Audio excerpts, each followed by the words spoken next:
Welcome back to Hersheypark Stadium, everybody. John Nugent along with Terry Gurn. Weather will be a factor here this afternoon. Our game conditions: windy, chance of snow showers, temperature 36 degrees. The winds out of the west, northwest, 25 to 35 miles per hour, gusts up to 40, humidity at 49%. The officials for today's game out of District 1, the referee is Les Bryant. The umpire is Ed Tucker. Head linesman John Shalott. Line judge Dennis Flannery. The back judge Ron Redinger. Side judge Steve Custer. And the alternate is Rich DeMayo. Manheim Central has won the coin toss, and they have elected to receive the football, and they will go on the offense. First time here this afternoon. This is the Eastern Pennsylvania Championship. The Berwick Bulldogs have been to the state playoffs 4 out of 5 years. They won the state title back in 1988. Well, John, this will be one of the first times all year that I've seen Berwick start a game on offense. Usually they win the toss, and when they do, they elect to kick off, and this time they elect to I'm wrong. They are kicking off. Sorry about that. I thought they were. Normally what George Curry will do at the start of the game, if he wins the coin toss, is yes, he will defer and go on defense a number of times. Manheim Central did win the coin toss, and Berwick will be kicking off. Ryan Mason, number 28, set to kick it off, and the Eastern Pennsylvania Championship is underway. Short kick, fielded 35. And the Barons bring it out to the 40-yard line. Well, they will go on the offense for the first time here this afternoon. Checking out that offensive line for Manheim Central. The tackles, Mike Rule and Ryan McEachin. Center is Dwayne Garman. The guards, Gary Fittery and Brian Shipe. In the backfield, a junior backfield, Jason Thompson is the quarterback. Chad Strickler and Brett's in the backfield. Cook, Madigan, and Fittery are the wideouts. This is a split back veer offense. 1st and 10 for Manheim Central. Strickler comes in motion. Brett's first man through, stopped at the 35-yard line. Checking the Berwick defense this afternoon, Kishbon Weaver at the tackles. Ryan Wolf is the nose guard. Jason Soboleski and John Lipsy at the ends. Linebacker, Bill Hetler and Dave Beaupain. Beaupain, the leading tackler. In the secondary, Ryan Mason, J.J. Cleaver, Chris Orlando, and Mike Bennett. 2nd down and 8. Pickup of 2 on that last play. We are just underway. Manheim Central and the Berwick Bulldogs. Manheim Central coming in at 12-1. The Bulldogs ranked number 1 in the nation at 13-0. Split backfield, slot to the near side. Strickler in motion once again. Thompson throws, complete, first down, midfield and into Berwick territory. Larry Fittery, it looked like the tight end on the reception. Let's watch it again. Nothing fancy here, John, just straight down the hash mark. Fittery, tight end number 84, goes right down the middle. Not much of a play fake by Thompson, but it was just enough to freeze the linebackers. Fittery gets open right down the hash mark. Good play by Manheim Central. No one expecting to pass early, and they go up top. 1st and 10 for the Barons at the Berwick 48. Strickler off the right side. Good pickup to the 36. Chad Strickler, their leading ground gainer this season. 19 touchdowns, 1,400 yards on the ground. This is an important first drive for Berwick. They're going to make a lot of adjustments on this opening drive. As we said in the open, they haven't faced this veer offense, so they're going to have to make adjustments early on. Keep an eye on those gaps. 2nd down and 3. Split backfield, slot near side. Thompson to Brett, left side. Over the 35 to the 34, short of the first down. Lipsy comes in to make the play. Once again, we called his number a lot last week. Number 86, John Lispy, the defensive end for Berwick. He came in and crashed, pinched the inside, and it was just enough to bring down the runner. Good play by him. 10 minutes to go, opening quarter. We should point out the Berwick Bulldogs have yet to allow a point in the first quarter of any game this season. 3rd down, we'll call it 1. Brett, first down, over the 30 to the 29.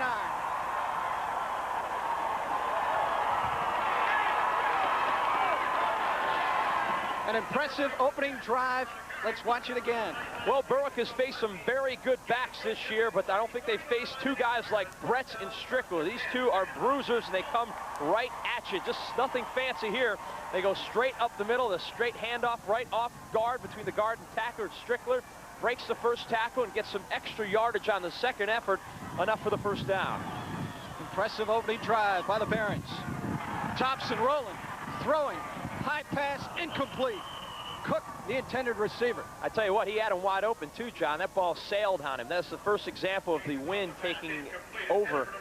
The pass was on its way, but the wind just took it and the ball just sailed at the end. Really, that time Thompson rolling to his right was throwing into the wind. It's a crosswind. Yeah. They'll have the wind behind them if they throw towards the Berwick sideline. Yeah, we should mention that. The wind is blowing across the field, not up and down. So that could be a problem, and it is swirling. Second down and 10 for the Barons, they say, and that split back. Quick pitch. Brett tries to turn the corner down the sideline. It's finally knocked out of bounds. Looks like the 15, close to the 10. Let's see where they'll spot it. In any case, it is a first down. Watch it once again. Well, this is just a quick pitch. Thompson pivots very quickly, pitches to his fullback, Bretz. He turns the corner.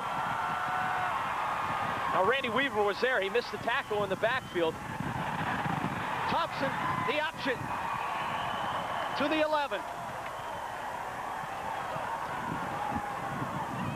Pick up at 6 or 7 yards. Second down and 3. These two teams met once before, back in 1989. It was a game the Bulldogs had to rally to win, 14-10 with 2 touchdowns in the fourth quarter. Slap to the far side now. Second down and 3, 8:40 to go opening quarter. Brett's left side, over the 5.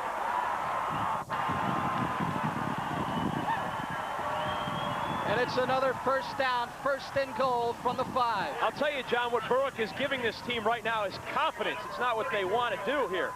Manheim Central came in as the decided underdog in this. Their fans not thinking that way, though, and their players naturally not thinking that way. And now they are just even more excited about their prospects of knocking the Dogs off. See if Berwick can tighten up here with their backs against the wall. First and goal from the 5.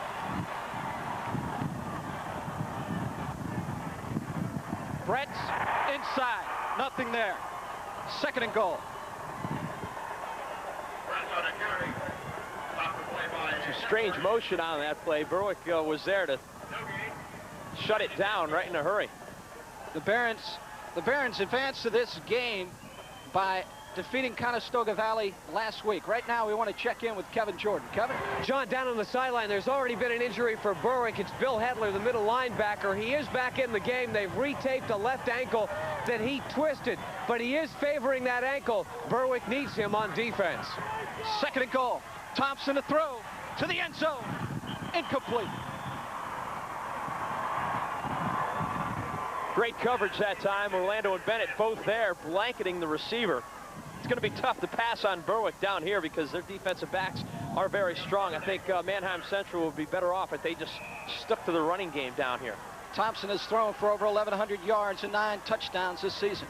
Third down and goal. That's a key injury too, Hetler, because he is a tough middle linebacker. They need him and Bo Payne in there to shut down the middle, the dive play going to the fullback, or it's going to be a long day. Split backs. Third and goal. See Berwick shifting around. Quick pitch, fumble. Ball still loose. Berwick recovers. Ryan Wolf, number 50 on the recovery. I'll tell you, Terry, coming into this game, Manheim Central, it's a dangerous type of option offense. They fumbled the ball 44 times coming into this game. Well, they say the good teams are opportunistic. That time, Strickler just plain didn't catch the pitch. Went right out of his hands. Wolf, the nose guard, alertly pounced on it, and a big break early on for Berwick. 7:23 to go, opening quarter. We are scoreless. Look at this. Power to the left side, Soboleski up the middle. So the 13. Interesting lineup that time. Let's check the Berwick offense this afternoon. Saltation and Tonkinson at the tackles. Whitmire at center. Krupp and Stoker at the guards. In the backfield, everything quarterback Ronnie Paulus. Jason Soboleski, the fullback. Mike Soboleski, the halfback. Bennett and Orlando, the wideouts. Greg Michael is the tight end. That last play, Berwick put an offensive lineman in the backfield. Sean Steimling, number 79. They're moving around an awful lot. 2nd down and 6. Soboleski goes down at the 15. Keller, number 4, credited with the tackle. The Manheim defense this afternoon. Fittery and Montgomery at the tackles. Brett Zimbardo at the ends. At linebacker, leading tackler Lance Wogemuth. Steve Lilly, Jordan Keller, Nate Bell back there as well. And in the secondary, Jason Kaufman, Bob Smoker, and Ben Deppen. 3rd down, we'll call it 4 for Berwick. First time they've had their hands on the football opening quarter. Well, they got the receivers in there now. Bennett and Orlando are in the game. They're going to spread this thing out. Look for a quick look in.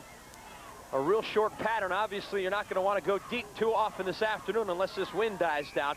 So watch Paulus trying to hit his receivers, and they are good ones after they catch the ball. That'll be key. Orlando and Bennett can run after they make the catch. And keep an eye for Mason there, right there, number 28. Mason lined up in the slot. Double slot as Mason comes in motion. 3rd down and 4. Paulus rolling right, is going to keep it short of the 1st down.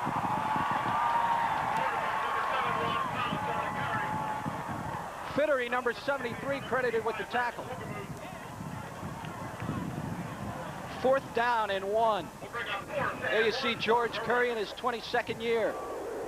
Excellent pursuit that time by the Manheim Central defense, and they are a good defense. They've only given up 101 points so far. Granted, they haven't faced a team like Berwick yet. They're going for it here, John. 4th and 1. Watch them shift out, and they do. There it is. Paulus also doubles as the punter. Penalty flag. Now, Williams is going pretty berserk on the sidelines, but he scouted Berwick. He should know they do that. There's a dead ball foul. Full start on the offense. Still 4th down. It is called against the Berwick Bulldogs. Dead ball foul. False start. Now that's interesting, John, because I was here last night for the Southern Columbia game. Southern shifted a couple plays.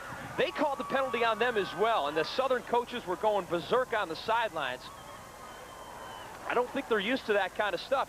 Hey, that's legal to do. You can shift like that. I'm not sure about that call. These officials out of District 1, if you've seen Berwick play, they do that all the time, and they do it successfully. Low punt. Bounces out of bounds at the 34-yard line of the Bulldogs. Manheim Central with excellent field position. 5:04 to go, opening quarter. We're scoreless. Certainly with the wind, Terry, field position is going to be a key the entire afternoon. Wherever you start your drives is going to be important, and the longer you can chew time off the clock, the better off you're going to be. Manheim Central should stick to their running game here. We'll see if they go up top a couple times like they did their first drive of the game. Should also mention early on, John, that Manheim Central's got one heck of a kicker, too. The guy said 7 for 10 kicking this year, so if it comes down to a field goal or extra points, Manheim Central certainly has the nod. John Phillips is the field goal kicker for Manheim Central. 7 of 10 coming in, as long as at 36 yards, so we'll see if they will utilize him this afternoon. If he gets that wind behind him, he'll be able to kick a 50-yarder today. Slot near side. First man through, good pickup to the 29. That's Strickler, their junior running back. 19 touchdowns this season. He's a workhorse. Well, you know, I've been watching the Manheim Central offensive line. They really don't hold their blocks too long. It's just enough for the back to get through, though. They're doing a great job. And watch them run to that right side. Number 79, Mike Rule, goes 6'8", 320. Wow. 2nd down. Strickler again, up the middle. Pick up at 2 or 3 on the play. 3rd down. It'll take a while for Berwick to get used to this offense. It is a quick hitting offense, and you have to make that initial hit near the line of scrimmage. Right now they're getting into the linebacker territory, and if the back is able to break the linebacker tackle, then he's off to the races and into the secondary. George Curry told us earlier in the week, if you're not ready to defend this kind of offense, they can embarrass you. Yep. 3rd down and 4.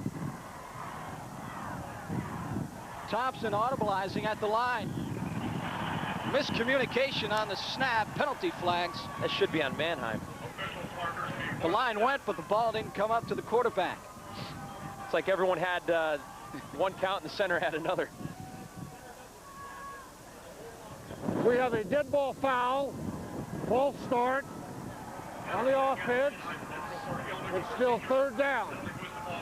Les Bryant, the referee for today's championship ball game. The winner of today's game will go on to play the winner of Blackhawk and Lockhaven. We're also going at it as we speak. It is now 3rd down and 9. 3:47 to go. Opening quarter. We are scoreless. Trips near side. There looks to be confusion on Berwick's defense, too. They're shifting all around. They're trying to get the gaps. Thompson throwing. Complete. 21-yard line. Close to the 1st down, and it looks like they have it. Let's watch it once again. Thompson throwing the football very well on the roll. And he's got some speed. Berwick got real good pressure on this play. Kishbaugh was on his way, but Thompson releases it, and it was a nice pattern run by Joe Madigan. He hooked it up right inside of Orlando, got out of bounds, and made the catch. We'll have to check this penalty out. We have a penalty flag back at the 36-yard line, and it is against the Barons.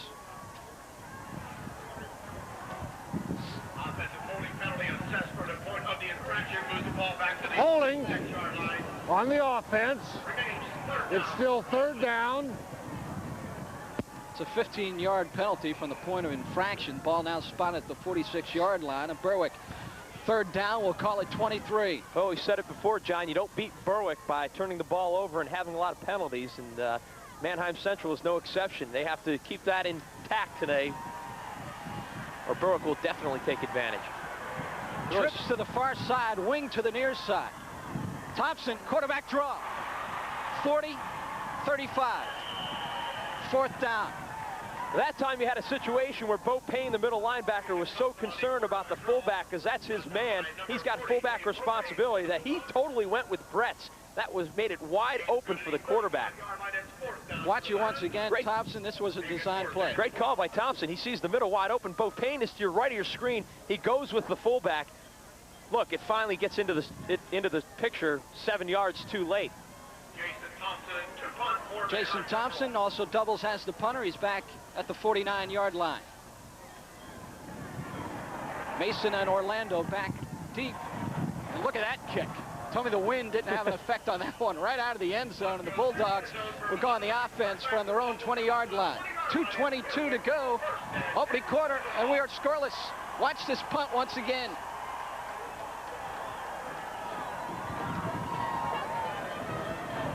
We would also like to remind you that we will be rebroadcasting this afternoon's game tonight at 1:30. If you don't plan on staying up, set your VCR. Once again, tonight's rebroadcast of this game scheduled for tonight at 1:30 a.m. right here on TV 22 WYOU.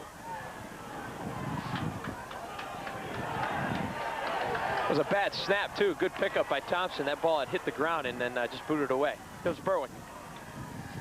See Orlando calling for the fair catch. 1st and 10 for the Bulldogs.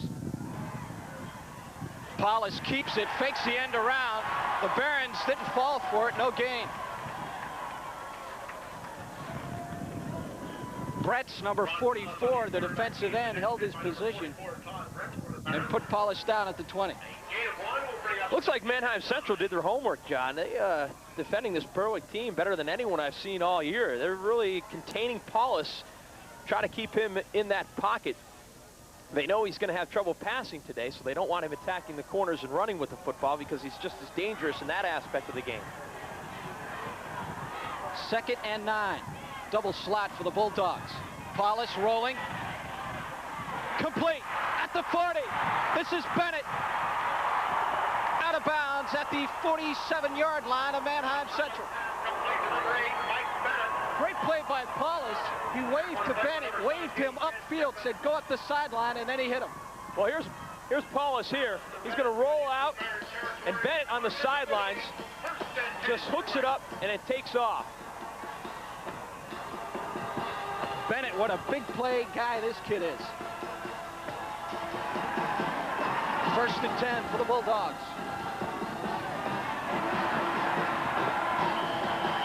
Sobolewski, first man through to the 45, 44-yard line of the Barons. First time Sobolewski's got a call this afternoon. Jason Sobolewski, what a senior season he is having. 739 yards rushing, 18 touchdowns. He has a touchdown catch. He goes both ways. He's put 130 points just by himself on the scoreboard. Pick up a 4 in that last play, 2nd down and 6.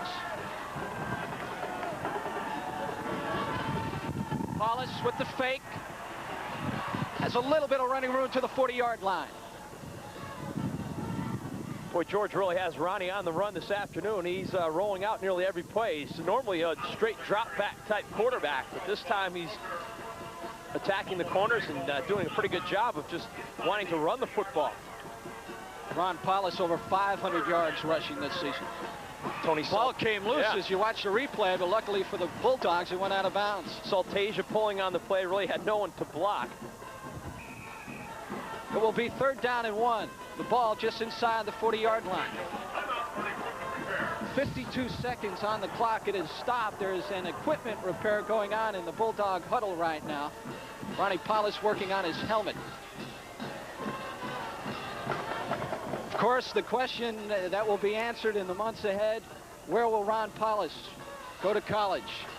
A lot of people are saying Notre Dame, possibly Miami. We understand there are some Miami scouts at this ball game today. Stanford also in the hunt. 3rd down and 1. Paulus will keep it, and it looks like he has enough for the first downs. Oh, both Notre Dame and Miami are losing their quarterbacks. Who knows? Freshmen step right in and play Division I. Well, you know, the rumor mill is going right now. Lou Holt supposedly told Paulus he could start as a freshman at Notre Dame. Wouldn't that be something? Yeah. Pitt needs a quarterback, too. Alex Van Pelt's on his way out. I don't think he wants to go to Pitt. Not right now, not with the situation at Pitt. Looking for a coach right now. Who knows who's going to be there next season. Just 24 seconds to go, opening quarter. We are scoreless. Bulldogs are driving. Paulus, Sobolewski hit at the line. Maybe a yard.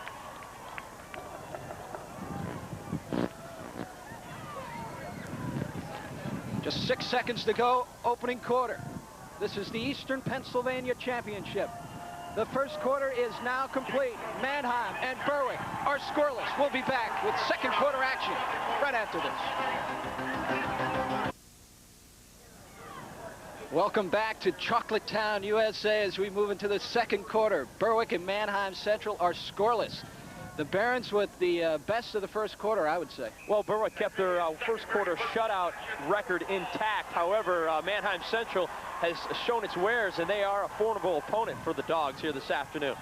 First play, second quarter, 2nd and 8 for the Bulldogs. Sobolewski lone setback. He takes it off tackle, picks up a nice block to the 30-yard line. Boy, he's a tough runner. Pick up a 5 on that play, 3rd down. On the carry.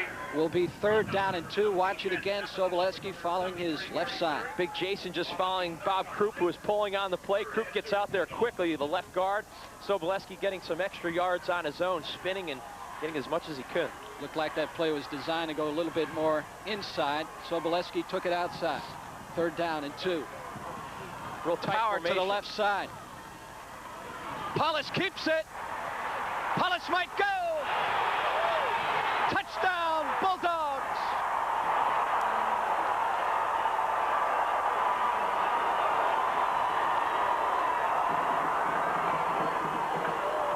Ronnie Paulus has rushed for 18 touchdowns this season. That is number 19, and what a great fake. Well, George Curry is sticking to his game plan apparently this afternoon. Paulus has run the ball all afternoon. That time there was a huge opening on the left side. He took advantage, and he's very fast. He's deceivingly fast. He's got those long legs. He turned the corner, and nobody caught up to him. Great run by Paulus. That is a 30-yard touchdown run.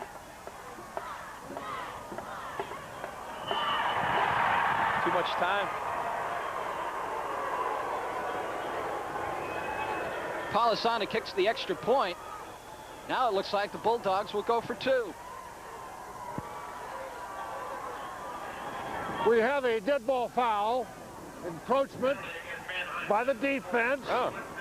Half the distance, try the point. How many times have we seen this? The other team jumps offside on the extra point, so then the Bulldogs bring out their offensive unit. Now they'll go for 2. That's tangible evidence when a penalty can very well cost you on the scoreboard. It could be 1 point. Sobolewski right up the middle. Sobolewski right up the middle. Does not get in. The Barons were guessing the same thing. 11:14 to go, second quarter. Berwick leads it, 6-0.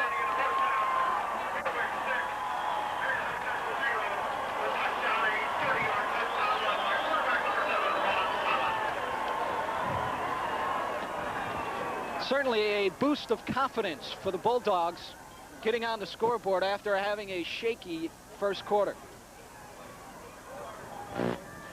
Well, it was a great touchdown run by Paulus. Good call by Curry, sticking to his game plan. And before long, Ronnie Paulus is going to break one. He did so on that touchdown. The Bulldogs are averaging 41 points per ball game. The Barons have only yielded 8 points a game. So we have a real battle against a great offensive team. So we watch the touchdown again and a good defensive team. Paulus fakes to Sobolewski inside. Great seal block there by number 89 for Berwick, Greg Michael. And that was just enough to spring Paulus out to the left side. Also, Joe Knowles, number 82, is out there and put a nice block down. Sobolewski to boot it away. It's a low roller covered at the 30-yard line. And that is where Manheim Central will go on the offense first time, second quarter. Watch this two-point conversion play. Sobolewski up the middle, but the Barons were there as well. Well, there was a hole there for a split second, but it shut down in a hurry. If Jason was a couple more feet closer to the line on the handoff, or maybe Paulus could have took it in, because there was a hole there for a second. 1st and 10. The ball is at the Manheim 29-yard line. Split back, slot far side. Strickler, big hole to the 38. Let's head on down to the sidelines once again and check in with Kevin Jordan. John, I'm up in the stands, and you know how cold it is in the press box, how cold it is in the field. You should see how cold it is in the stands here. What do we got? 1, 2, 3. It's at least 3 blankets and 1 on the bench. What's your name, sir? Tom Kenny from Ely'sburg. Where are you from? Ely'sburg. What do you think about this? Berwick fan from Ely'sburg. The only Berwick fan from Ely'sburg. What do you think about the score right now? I think it's great. Are they going to win this game? No doubt about it. Let's hope so. John Terry, back to you. We're trying to keep warm up in the stands. Okay, Kevin. Back to live action. The Barons, the 2nd and 1 opportunity. They pick up the first down to the 42-yard line. That last scoring drive, 8 plays, 80 yards, time of possession, 3 minutes and 8 seconds. The two-point conversion failed. The Berwick Bulldogs leading it 6-0. First down and 10, 10:16 to go, second quarter. Strickler met at the line. Great play by Lispy. John Lipsy, the junior defensive end, number 86 on the stick. Called his name a lot last week. Hetler's also back in the game, too. He made the tackle on the previous play. It looks as if the Berwick defense is finally getting their wits about them. It's going to take a while to get used to this offense like we talked about at the beginning, but they're finally keying in on the gaps. The defensive ends, Lipsy and Sobolewski, are starting to pinch in and contain real well. 2nd down and 9. There's Bo Payne, blitz. Thompson rolling, blitz is on. He has a man out there, but overthrows him. The blitz was on. Thompson had to rush it. He was throwing that side of the field where the wind gusts are really brutal, and overthrew the wideout. They brought everyone that time. Bo Payne lined up as the nose guard that time. Hetler shot the gap and nearly took Thompson's head off. It's a good call by Berwick on 2nd down. They caught the Barons off guard. Thompson couldn't get out of the play in time. Berwick philosophy is pressure on defense. I'll tell you what, you see a play like that, normally your quarterback, you call a quick slant into your tight end, and that could go all the way because there's only like one defensive back there, the strong safety, and that could go for a touchdown. Thompson didn't have enough time, though. Hetler, 32, blitzing from his inside linebacker position. Thompson to throw again. His arm is hit, and the ball is almost intercepted. It's like Kishbaugh. Kishbaugh, number 90, almost had himself a pickoff. The lineman's dream. Yeah, showed some speed on that play, too. Now, either this slipped out of his hand or it was batted, Yeah, well, his arm got hit. Kishbaugh almost had that. Someone got in from the left side, either Soboleski or Wolf or maybe even Weavers. You know, the guys, when they watch films on Monday, will be giving Kishbaugh a hard time on that one. That's why he's playing defensive end and not tight end. Thompson will boot it away from his own 30. Pretty good kick. Orlando 35 to the 40, where Berwick will go on the offense. Number 5, Chris Orlando on the punt return, brought down by number 84, Larry Fittery.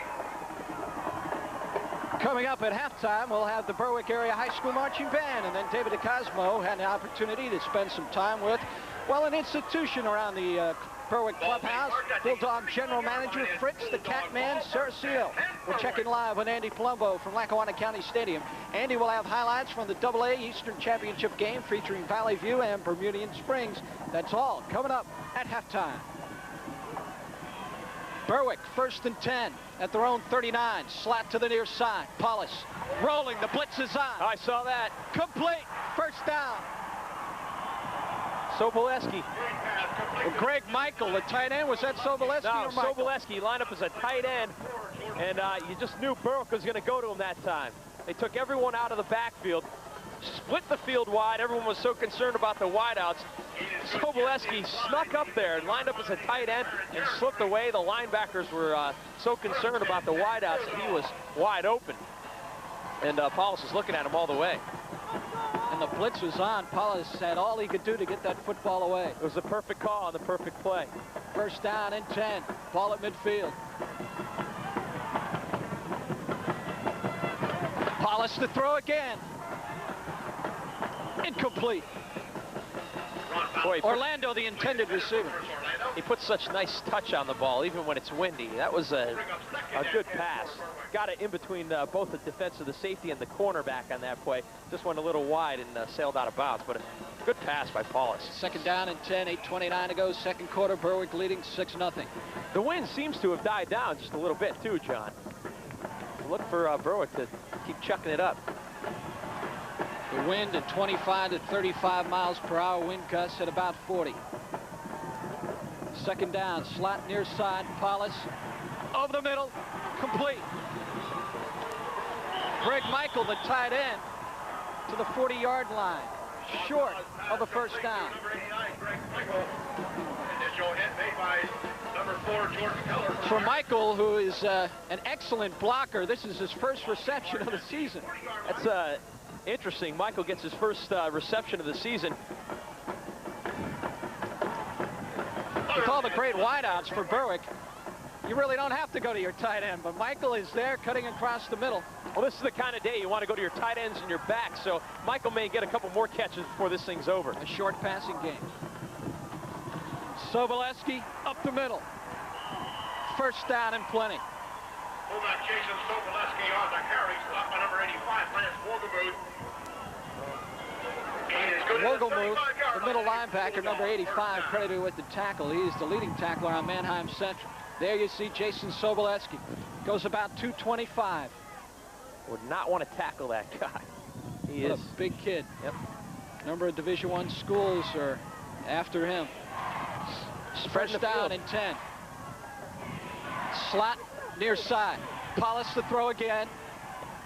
The receiver slipped down at the 25-yard line. It is incomplete. That was Orlando on the play, hooking up. He did lose his footing there for a moment, but he almost made the catch from his knees. Bring up second down and 10. There you see several of the Berwick players huddling with George Curry, and also you see the Manheim Central kids. They have brought a portable heater along their sidelines to try to keep warm. That's got to be the kicker. Yeah. You know where you could always find the kickers, right? By the heater. Yeah. Second down and 10. Ball at Manheim's 35. Soboleski lone setback, slot near side. Paulus, the draw. Gets away, he's at the 30 to the 29. You think that was a design play? Yeah. Yeah, I do. Let's watch it again. Paulus looked like he might want to throw and then tucked it in on that quarterback draw. Because I was watching Soboleski. It looked like he was going to run a pattern, but then went right after the linebacker and made the block. Berwick has got a nice mismatch here because right now Manheim Central only has one linebacker, and that one linebacker is Nate Bell, 5'10", 150 pounds. If they can get Sobolewski matched up with him, that is a mismatch for Sobolewski. 3rd down and 4 out of the I. Sobolewski, first down. 22-yard line. Mike Sobolewski, the senior running back. Boy, the left side just blew everything open that time, and everyone keying on Jason. He goes to the right side, get it to Mike on the left side, and a nice gain for Berwick. Sobolewski gets the first down. There's Jason going to the right side, everybody going to the right, and Sobolewski with a nice cut there. Jordan Keller couldn't make the tackle. Ben Deppen did. First down and 10, 6:23 to go, second quarter, clock is running. Jason Sobolewski up the middle, there's a hole, 15, 14-yard line. He never seems to go down after that first tackle. Even if he's on his way down, he somehow lunges forward for a couple extra yards. That time he did it again. The Bulldogs just have so many weapons. You key on Jason Sobolewski, and then on a key 3rd down play, Mike Sobolewski gets the football. Yeah, last week John Joseph and I were shocked that Ryan Mason was just tearing the field up. Everyone's keying on Orlando Sobolewski and Paulus, and Mason had himself a field day. 2nd down and 2. Good play. Paulus, the keeper. Paulus for the first down. That's about 5 or 6 carries for Ronnie Paulus thus far, including that touchdown run.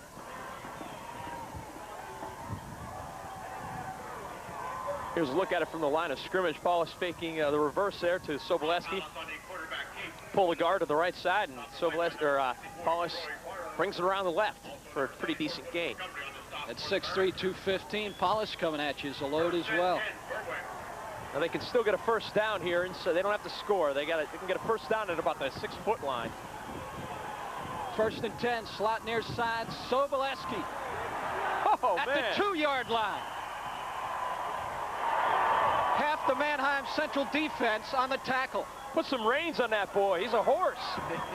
Man, oh, man. Just carried the whole team with him. Well, this is the kind of day where you're going to use your fullback, and a guy like Jason Sobolewski, boy, you want him on your team. Hey, usually the only time he carries the ball is in the second half for Berwick when they're blowing a team out. Jason's loving this. Maybe he'll carry the ball 25 times today, and he'll get better as the day goes on. Trust me. 2nd and 2, penalty flag and a whistle.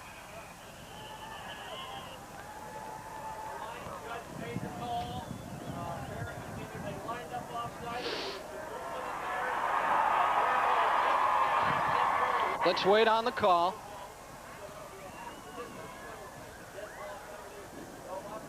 There you see Mike Williams, the head coach of Manheim Central. You have a dead ball foul, encroachment by the defense. That's half the distance. 2nd down. He didn't have that haircut a couple weeks ago.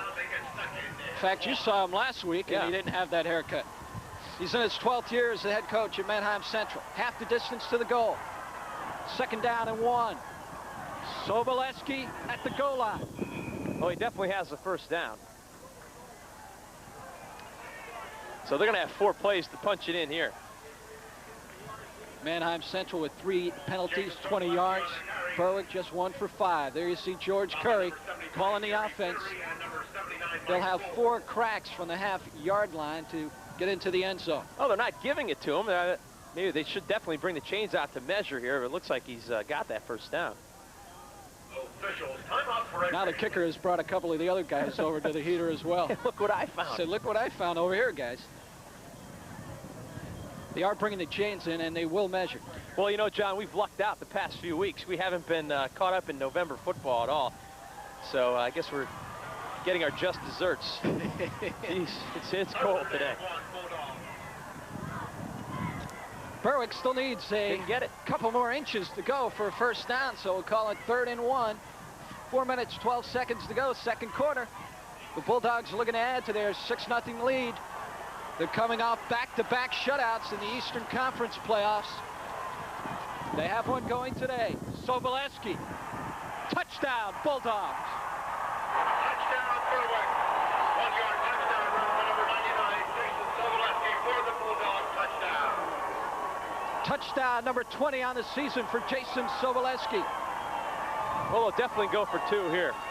No doubt about it. I would think I would go for 2 anyway, John. The Bulldog lead at 12-0. They were stopped on their last 2-point conversion, and it looks like they'll go for it here. You have to go for 2 because they have an automatic kicker. Does Manheim Central? He's definitely going to kick 2 extra points. So 14-13. So you got to at least get 14 points. Split backfield, slot to the far side.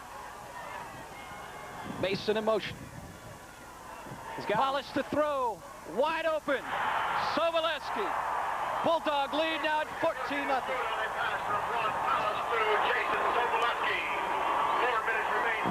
Jason Soboleski, 130 points he has scored this season. He has 8 more here this afternoon.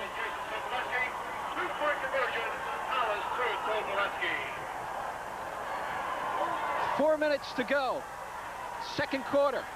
Berwick's lead at 14-0. Watch it again. Well, let's check it out on the telestrator. Right here, you got this guy's going to trail right across the middle. Soboleski's right here. He's going to come up here, release, and he is wide open. Short drop by Paulus. He gets the ball to him. Let's check it out.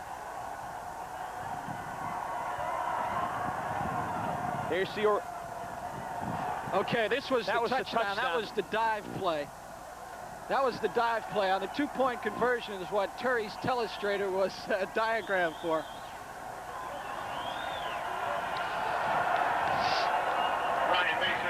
Back to live action. Ryan Mason will kick it off. Orlando will hold.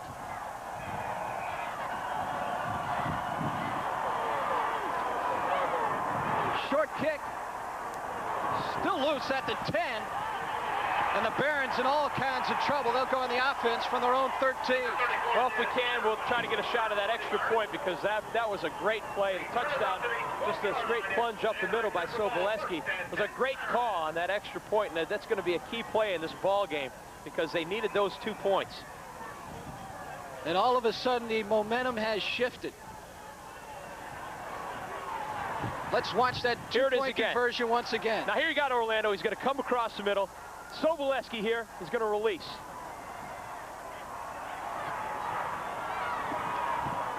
Wide open. 2 points. Jordan Keller, the linebacker, number 4, and Wolgamette, the middle linebacker. They tried to get over to cover Soboleski, but forget about it.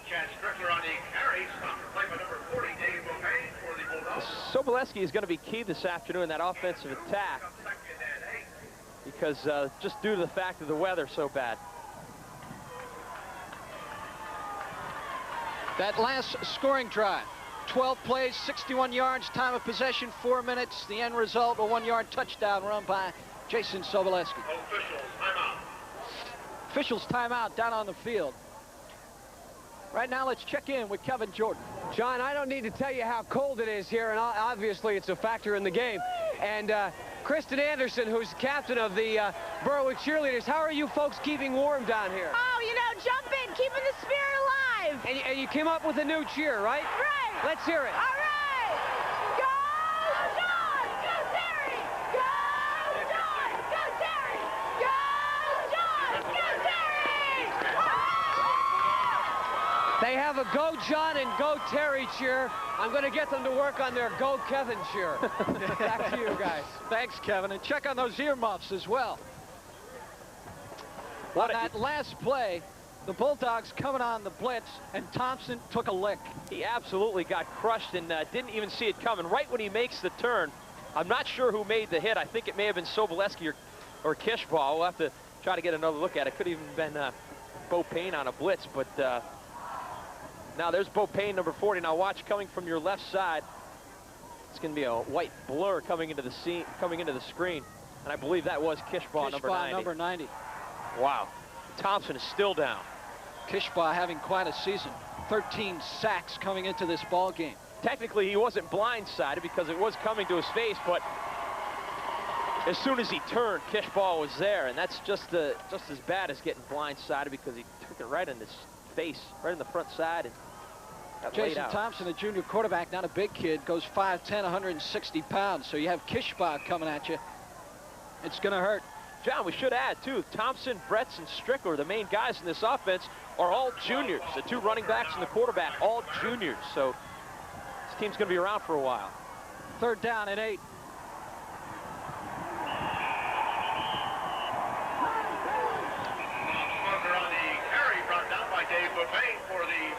Bob Smoker, number 12, came in to play quarterback on that third down play. No pickup, 4th down and 8. And the Barons will have to boot it away. They ran the option, and it was a sloppy-looking option. You got to expect that when a new quarterback gets into the game, but Berwick sniffed that one out perfectly and shut it right down. Lipsey's having himself a real good game. You know, you couldn't help but notice before the game, George Curry really was loose and in great spirits. He was kidding around with all his players. They were throwing the football around with the wind and kicking that football, and they really were having a good time. They've been here before, experienced team, and they know there's no sense getting tense and uptight about this thing. Go out there and have fun. Well, one thing we should add, too, is Dante Pecorelli, number 11 for Berwick, is suited up this afternoon. We've been talking about him for a couple of weeks now, John. Of course, he's got that broken collarbone he sustained in the Williamsport game. He is suited up, and if need be, he may actually play this afternoon. That's an amazing recovery by that young man. Well, Jason Thompson is back in the ball game. He will punt the football away inside his own 5-yard line. Mason and Orlando are back at the 40 to receive. Good snap. Thompson bobbles it. Short kick. The Dogs will let it bounce. And it will roll dead at the 34-yard line. Bulldogs with big field position once again. 2:33 to go, second quarter. Plenty of time to get more points on the board. Dead, the appropriate word. The wind just killed that punt that time. You know, John, I'm surprised Berwick isn't coming after these punts, because in the game that I saw Manheim Central play, they had an awful lot of problems with their punting team. This is the second bad snap on the day. And Thompson, who was injured in the previous play, you know, that ball's coming back there wobbling. That should be a nice spiral snap, and it wasn't. Thompson had a little bit of trouble. 1st down and 10 for the Dogs. Throw over the middle. It's complete. Hetler, the tight end, and a 1st down. So we talked about it on the last drive. Paulus going to the tight end. Michael has a reception, and now Hetler. Keep working it all day long. Hetler just holds his block maybe for a count, releases quickly on the right side. See him slip underneath his defender there, and he's got like 3 steps on him, and he's wide open. Big gain. Officials timeout down on the field. They're going to measure the football at the 23-yard line. The winner of this game this afternoon will play for the state championship next weekend in Altoona. They will play the winner of the Lock Haven Blackhawk game, which is going on right now. Well, Berwick has settled down nicely. They got a nice groove here. Curry came out with a sustained game plan, and that was Paulus running the football on the option. Now they're going to Sobolewski, mixing it up to the tight ends. They really have Manheim Central on their heels and guessing. 1st and 10 for the 24. Paulus looking. Paulus throwing. Complete. Mason. Out of bounds, 14-yard line. Paulus took quite a hit on that play, too, but what a ball. He just got that one perfectly to Mason. I tell you, Mason is tough. He got open that time right down the sidelines, and Ronnie zipped it in there. Check the hit that Paulus took on this play. Gary Fittery comes right at him. He's in his face. This guy is big, too, 221 pounds, and he puts Ronnie to the turf. 2nd down and 1. Paulus to throw again. Under pressure, complete. Whoa. At the goal line. B.J. Hayes. 1st and goal for Berwick. And Paulus is in a groove. They're calling for a timeout, but what a throw by Paulus. Man, he was falling backwards. He had no balance whatsoever. That was all arm, and he just zipped it in there. There's nothing more discouraging to a defensive lineman than you give the opposing quarterback your best shot, and he just bounces right back on his feet. You got to watch Paulus again on this play. He's backpedaling all the way. He waits as long as he can before he can get this ball off, and he does so with incredible amount of velocity. It was just a fastball down the middle. Paulus reminds me a lot of Elway, the way he just keeps cocking that arm until he gets ready to let it go. He'll buy enough time as need be, and you know, he's not afraid to take a hit. You're not going to knock him out of the game. It's going to take quite a blow to knock this guy out. Paulus is tough. 1 minute, 42 seconds to go here in the first half. The Bulldogs lead at 14-0 and looking to score some more points right now. 1st and goal. The ball is down at the 1-yard line. Bulldogs with 1 timeout remaining. There you see the tight end, Hetler, talking with the coaches on the sideline. Wind or no wind, Berwick is still throwing the football. I talked to assistant coach John Pruitt before the game, and I said, boy, this wind's really going to affect your passing game. And he's like, no, it won't. You talk about spreading the wealth. Paulus has thrown to 6 different receivers in this game. Sobolewski up the gut. No indication as yet. Looked like he broke the play. We're not going to say touchdown, though. 2nd down and goal. Clock continues to run. We're accustomed to seeing Sobolewski on that dive play from the 1 just bust right through everybody and walk into the end zone. Yeah. 2nd and goal. Sobolewski, touchdown, Bulldogs. Fullback number 99, Jason Sobolewski on the carry for the Bulldogs. Well, there's that 3-touchdown lead we're so accustomed to seeing. Took a while, but once again, Berwick's going to be up by 3 at halftime. Jason Sobolewski with his 2nd touchdown of the ball game. Berwick's lead at 20-0. Man, are these guys on a run. First, they beat Shamokin 49-0 in the Eastern Conference semifinals, and 35-0 over North Pocono last weekend. Now 20-0 over Manheim Central in the first half this afternoon. Paulus on for the extra point. Orlando with the hold. The kick is up, and it's good. 1 minute, 9 seconds to go before halftime. Berwick with a 3-touchdown lead. It's 21-0. The Bulldogs, with their 3 touchdowns here this afternoon, have now scored 82 touchdowns this season. There's nothing fancy on this play here. You got Sobolewski. He's going to go right up the middle. This hole is going to open up, and we'll watch the line surge by the Berwick offense. They get low. They get very low, and Sobolewski just ducks it in. The thing about that Berwick line, they're not really that big, No. but their technique is fantastic. Right. So Manheim Central had the best of this first quarter. Opening drive, knocking on the door against the Bulldogs, but they turned the football over. Then a couple of costly penalties as well, stalled a couple of other drives. And then Berwick here in the second quarter, well, they've put it all together. 3 touchdowns, 2 by Jason Sobolewski, 1 by Ronnie Paulus. And the Bulldog lead at 21-0. Ryan Mason to kick it off. He's the man getting it done too, John. Running and passing. The wind isn't affecting him at all. Fittery back at the 10. Out over the 30-yard line to the 33. Heck of a return.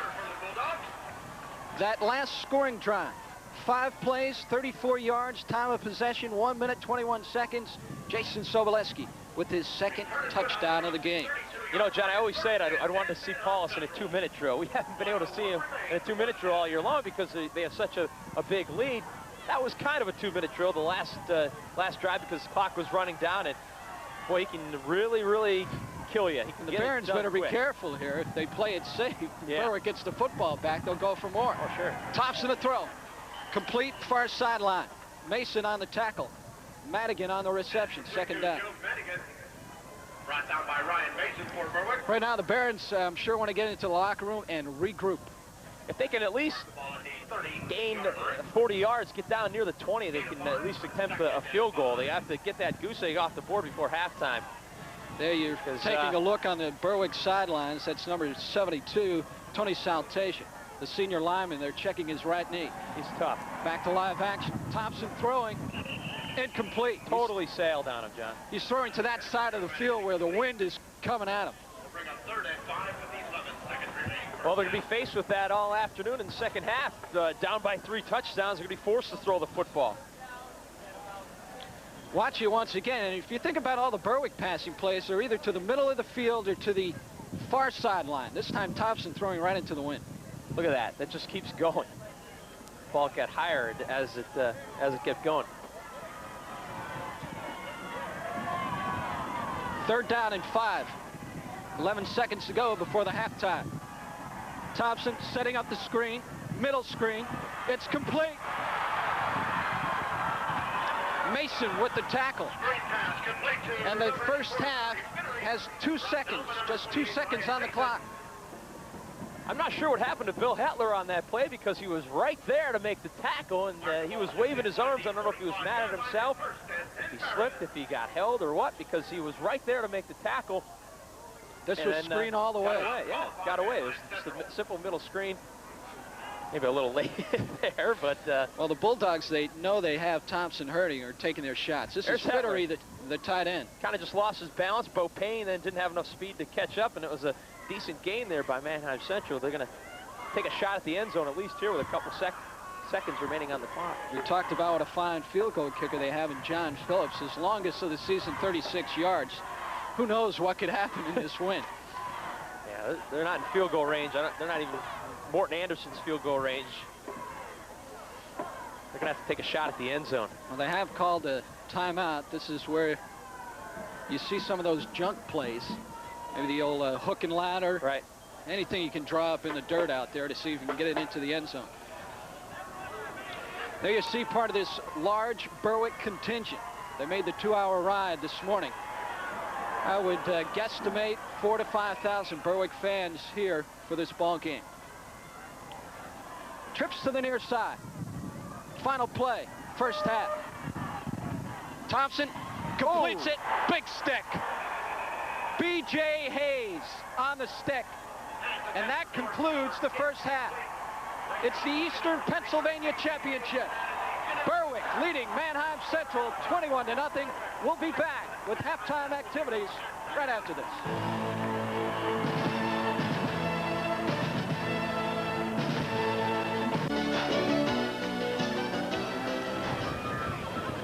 Kevin Jordan back at Hersheypark Stadium, where the Berwick Bulldogs lead the Manheim Central Barons 21-0 at halftime.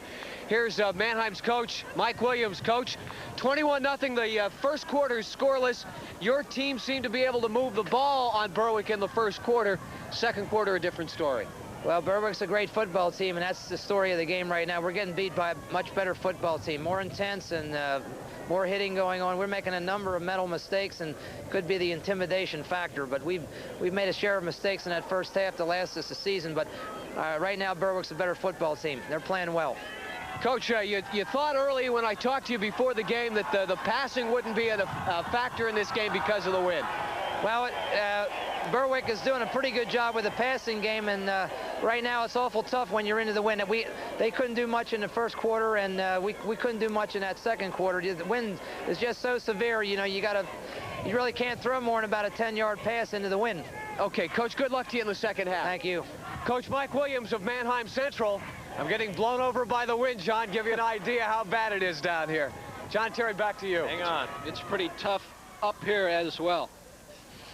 Taking a look at our WILU Pepsi halftime statistics, and right down the board, Berwick leads in just about every category. 97 yards rushing. A lot of that is because of Ron Paulus. Also only one penalty and no turnovers. Central Manheim's one turnover ended up in the first touchdown of the game by Berwick, so that was a key turnover. I kind of tend to differ with Mike Williams, though. I don't think his team's too intimidated, not by the way they came out anyway, because they came out all fired up. They marched right down the field to turn the ball over, and they had a problem with that. But geez, I don't think they look too intimidated. They might be a little down right now because they're down 21-0, but like a pretty good team to me. Surprising. These Berwick Bulldogs have some pretty good fans as well. You have to wonder what might have happened if Manheim goes in on that opening drive instead of turning the football over on the fumble. Right, because you have Berwick in a situation where they had never had been all year long. Somebody scored on us in the first quarter. What do we do? They might have started panicking. I highly doubt it with Curry on the sidelines, but you never know. But regardless, that point is moot because right now Berwick is on top big. Yeah, I could go for some hot chocolate, a couple of pretzels right now, guys. Hint. That's a little hint. The Eastern Pennsylvania Championship is at stake here this afternoon at Hersheypark Stadium. 4,000 to 5,000 Berwick Bulldog fans have made the trip to Hersheypark here this morning. A lot of hunting vests out there as well, taking a day out of the woods to come here and cheer on their football team. Manheim Central won the opening coin toss. They elected to receive, so they will kick it away here in the second half. The second half of this Eastern Pennsylvania Championship game is underway. Hayes at the 10, to the 20, 25, 30, 32-yard line. Good field position for the Bulldogs, who lead it 21-0. B.J. Hayes is going to be a good one for Berwick. He will guaranteed be the featured back next year in this Berwick attack. He is quite a runner. He's got a lot of potential.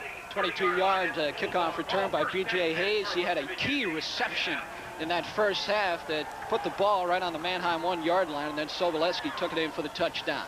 First play, second half, Berwick leads at 21-0. Slot far side, Sobolewski shifts into the I. Mike Sobolewski with the handoff to the 35, second down.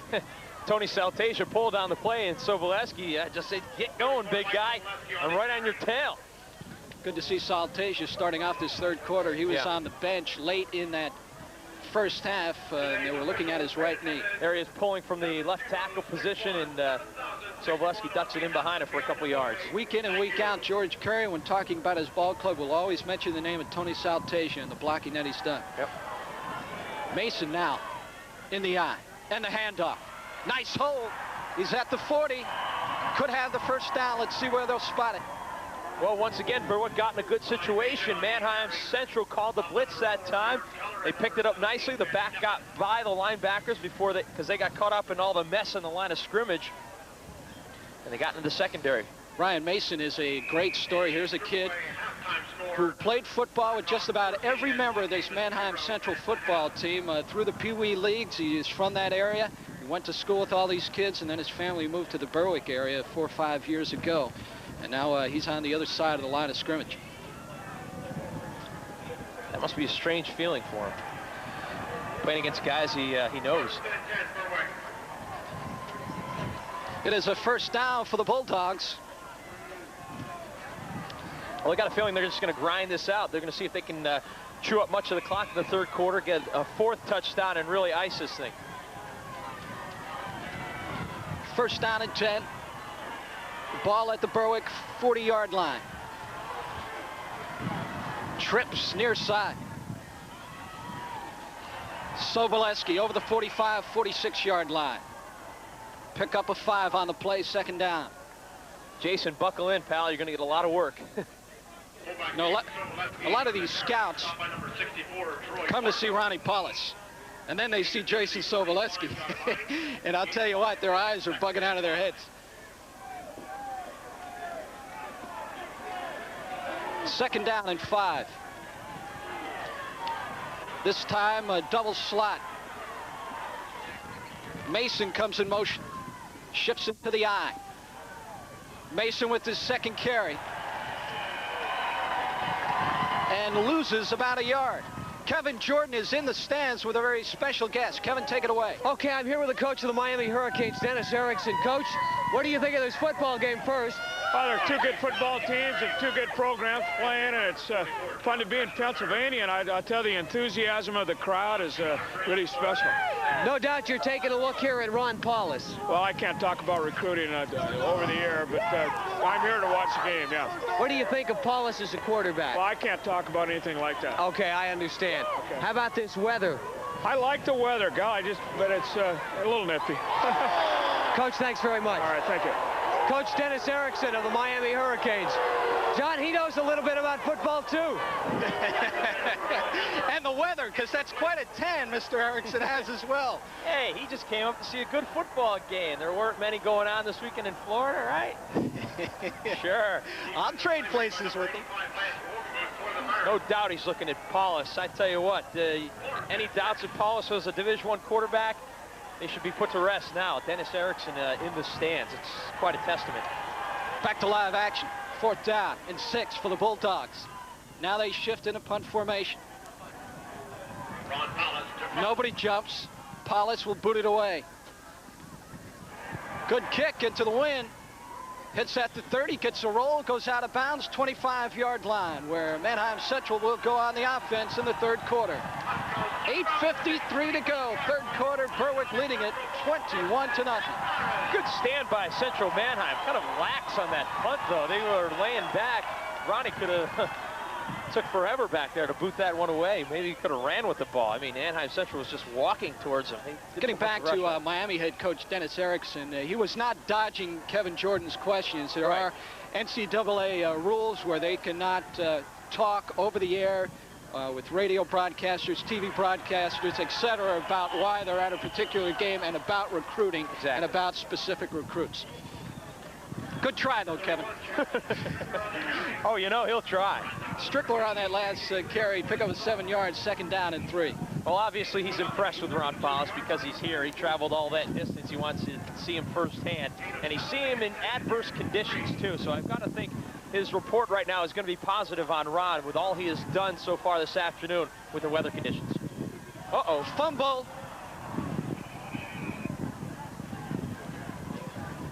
Second fumble by the Barons in this ball game. The first one back in their opening drive was a killer. They recover this one. They have fumbled the football 46 times now this season. They have lost it 23 times.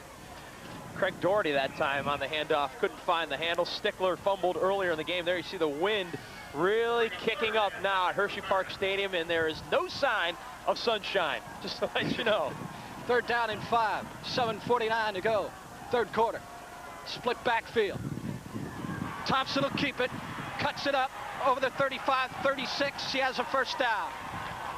Finally, we see the option from this team. This is one of their better plays they have in their playbook. We haven't seen it all afternoon. They finally bring it out here in the 3rd quarter, and Thompson gets a great gain. Gets a 1st down. I think they should go to this a lot more. Out to the 37-yard line. It was a good fake. Thompson in and out of the fullback. Brett's up the middle, and he just keeps it himself. Of course, Berwick trying to get the strip. J.J. Cleaver, number 88, getting his paws in there, and Orlando finishes him off. The wind really starting to gust here at Hersheypark Stadium. I'll tell you what, Strickler in motion. Slot to the near side. Brett's handoff up the middle, maybe a yard. Hetler, Weaver, and company. Great play by Weaver. We saw him do that last week against North Pocono so many times. He just shed his blocker, rolled right into the running back. He is very good on that line of scrimmage. Ryan Weaver, that guy's got 9 sacks on the season.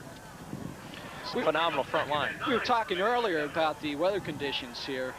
We believe back in 1989 it was a colder day, but you factor in the wind here this afternoon and it is freezing, below 0 with the wind chill.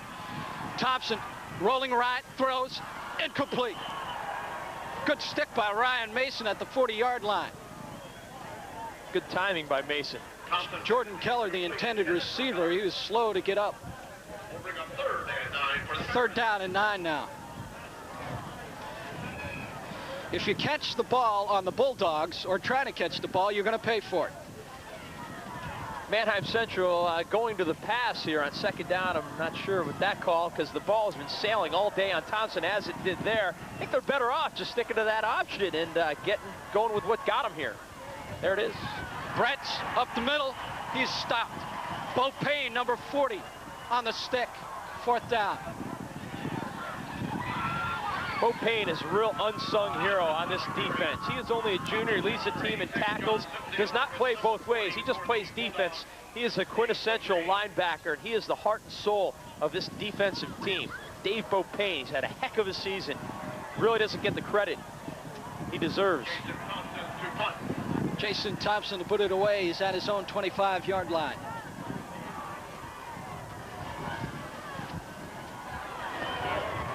Thompson angles it. Orlando picks it off at the 30. Gets around Keller. And brings it back to the 32-yard line. Boy, he is dangerous. Orlando looking for an opening. Almost got one. Coming up after the game during our post-game show, we'll have a very special musical tribute to all the teams and players who participated in our 1992 high school football game of the week. If you're a high school football fan, it's not something you're going to want to miss, and it's coming up during our post-game show. Jeff Erzin, one of the men responsible for that, did a great job, and it's been a great season so far. And Michelle Rubel as well. She put in some long hours to help Gus put that piece together. 1st and 10 for the Bulldogs. Mason follows Saltasia, loses his footing, maybe a yard. And that's what Manheim Central was doing at the beginning of the game, stringing things out and not really letting Berwick do anything.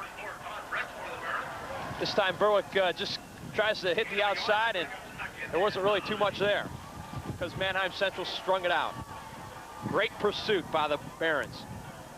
The Bulldogs called that play 3 or 4 times in the first half, but Paulus would keep the ball and try to go around the opposite end. That time he headed it off to Mason. Kaufman came up to make that hit from his cornerback position. 2nd down 9. Soboleski, 3 or 4 yard gain over the 35, 37 yard line. Watch it once again. Soboleski's the guy you want to give the football to in a situation like this. Well, before all is said and done, he's going to definitely have 20 carries on the day, I would say, because with the lead that Berwick has right now, they're just going to give it to their workhorse, and Jason doesn't mind, I assure you that. An injured Berwick Bulldog down on the field. As soon as the official takes a step forward, we will be able to identify the number. It is number 85, John Fulton, senior tight end.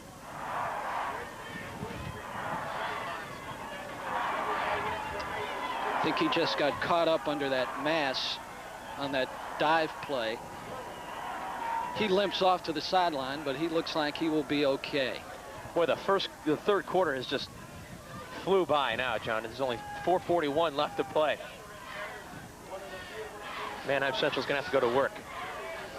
3rd down and 5. You know, I drove to Hersheypark Stadium late last night after our... Yeah, look at this. They're going to have to cut a hole in that blanket. 3rd down and 5. Paulus out of the shotgun. Looks to run. Gets outside. He's at the 40, and he has a 1st down. Again, it looked like a design play. Yes, definitely, on the quarterback draw. And the defense doesn't expect that. They see all these wide receivers. He's in the shotgun. He's going to throw, and then he runs. Well, that's part of the deal. You spread the field out. Paulus had run on his mind all the way, but there was a heated rush on. Does a great job of avoiding the rush, and you got to be impressed with the toughness of Paulus. Look at him stick his head down. There's no way you're going to see this guy do that, one of those quarterback hook slides, but he will learn to do that when he does get to Division I college, because the guys are a lot bigger. You know, they like to run that option at Notre Dame. Yep. Soboleski, right side, stood up, spins his way, 47-yard line. See what I mean about that kid? I mean, he should have been stopped, but he got an extra yard and a half just because of that spin move at the end. Coaches have got to love that. Pick up a 3 on the play, 2nd down and 7. And the thing about Soboleski, have you ever seen him fumble the football? Good point. No, I haven't. No, and neither is this guy, George Curry, and that's why Soboleski is playing fullback on his football team. I think all the Berwick players have to sleep with a football. I think that's part of it. That's part of the deal. Yeah. 2nd down, 7, slot to the near side. Soboleski straight up the gut, over the 50 into Manheim Central territory, 49-yard line. 3rd down and 2. What a surprise. Give it to number 99 up the middle and just keep chewing time off the clock. George Curry's got to be very happy right about now, because I'm sure he was a little bit nervous on that opening drive when Manheim Central took the ball and moved it fairly easily against this Berwick defense, but now Berwick is totally in control. If they score again, this thing is definitely over. The Bulldogs may be one of the best teams that I've seen in making an adjustment. A team has success on 1st or 2 series, they make the adjustment and they shut them right down. Exactly. Mason in motion. 3rd down and 2. Paulus, the keeper, cuts it up. 1st down, over the 45 to the 44. Time-consuming drive. Here it is again, Ron Paulus, the quarterback keep. We've got to check out to see how many times he has run the ball this afternoon, because it was a lot. Look at the hole right there. And once again, Paulus lowers his head and takes a couple of vicious hits, but he pops right back up. Greg Michael, number 89, the tight end, with a nice block to spring Paulus for the 1st down. Double slot, Soboleski, lone setback.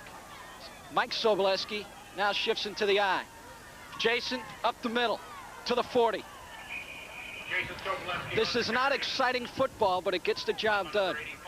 Right now, you don't want anything fancy, because a turnover could really hurt Berwick. It obviously gives Manheim Central the football, but it also gives them life and momentum. Right now, there's a lot of fans on this near side, but they are quiet as could be. Ronnie Paulus, 8 carries, 59 yards thus far, and of course that long touchdown run, the first score of this ball game. If you're just joining us, Berwick is leading Manheim Central 21-0. We are into the third quarter, waning moments. Slot to the far side, Jason Soboleski, and that time, you don't see it often, but he took a hit and he went backwards. Butch Montgomery, number 74, one of the first in there. Tony Bartow, I think, was the one that really lowered 64. the boom. Bartow just put his face mask right in Soboleski's face.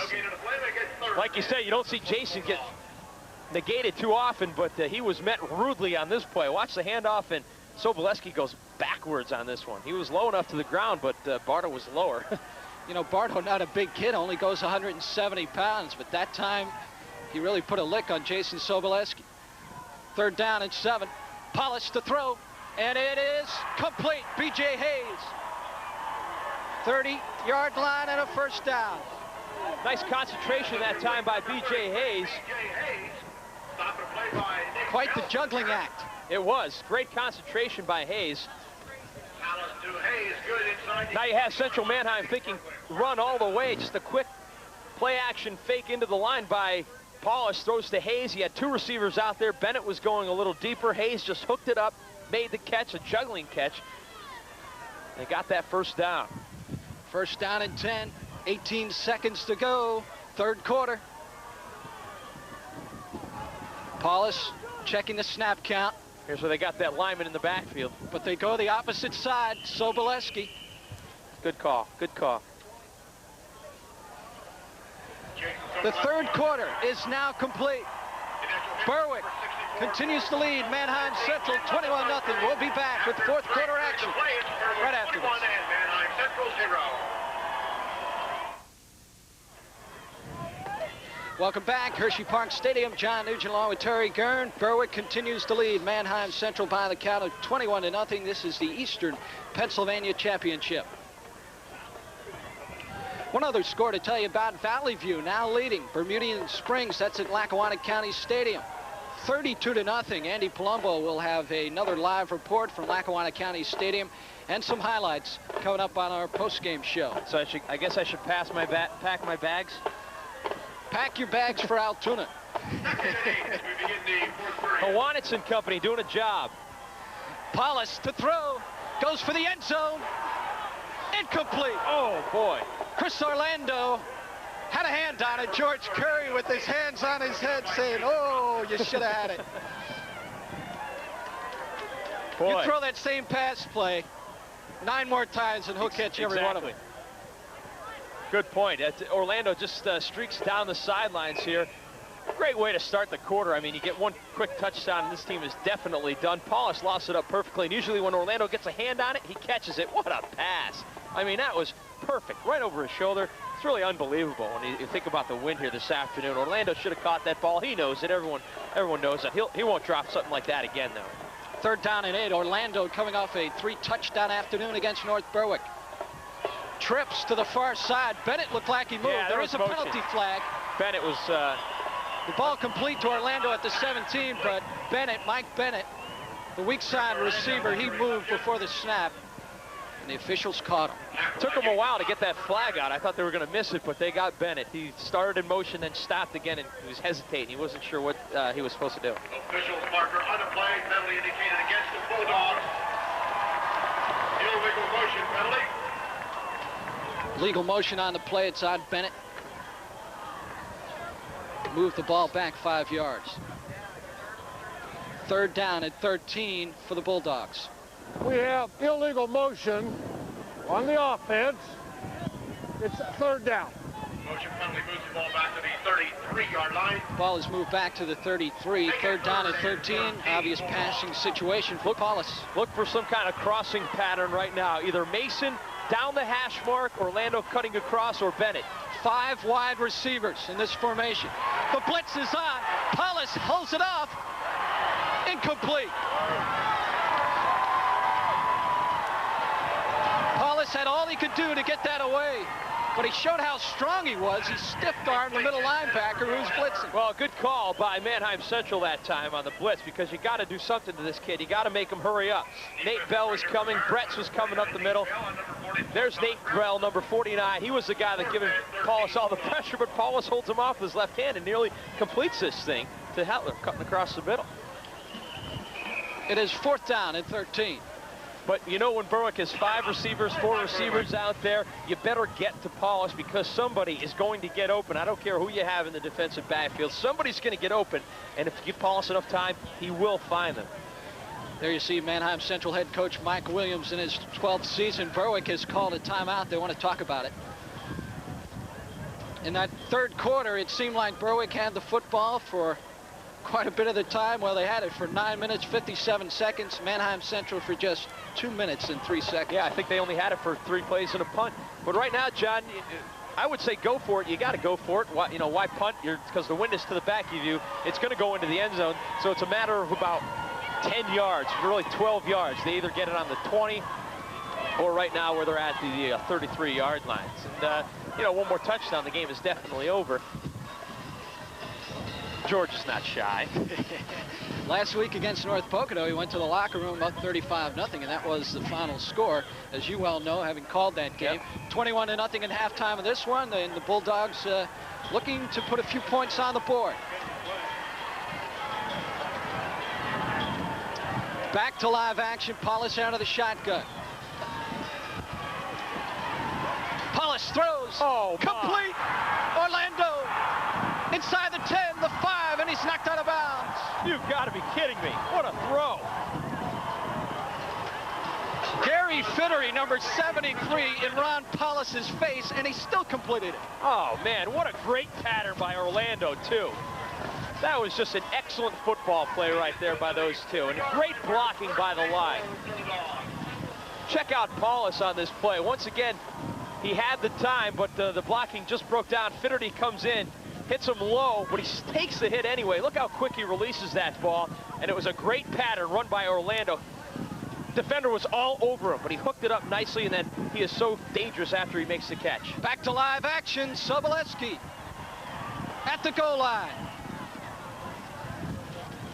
Fullback Jason Sobolewski on the carry.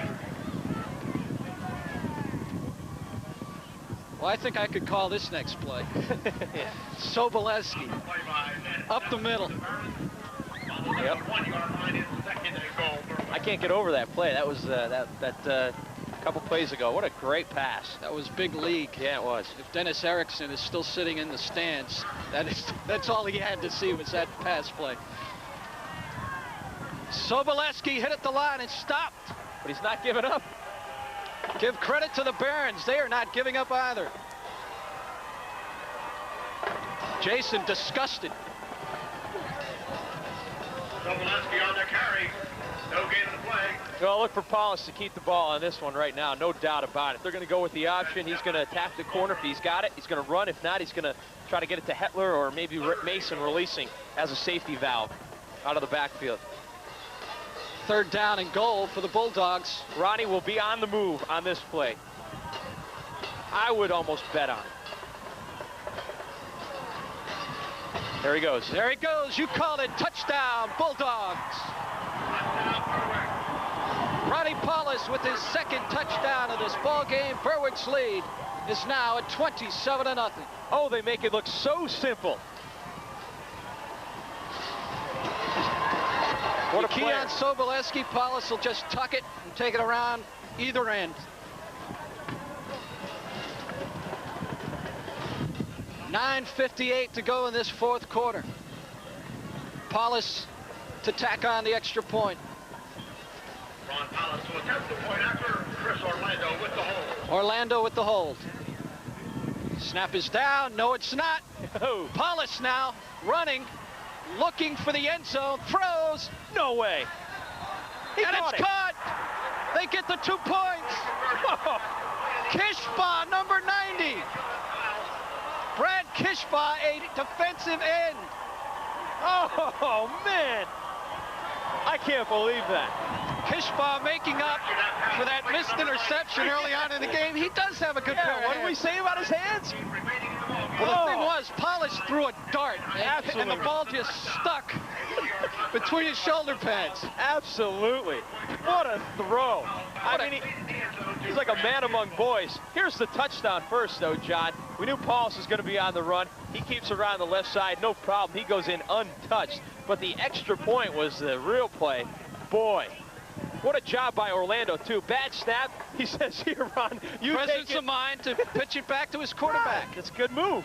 And watch Paulus. He's got all kinds of heat in his face. This is a dart. Totally off balance, jumps up in the air, and zips it in. You know, I think that hit his face mask, and it stuck there, and then he pulled it in.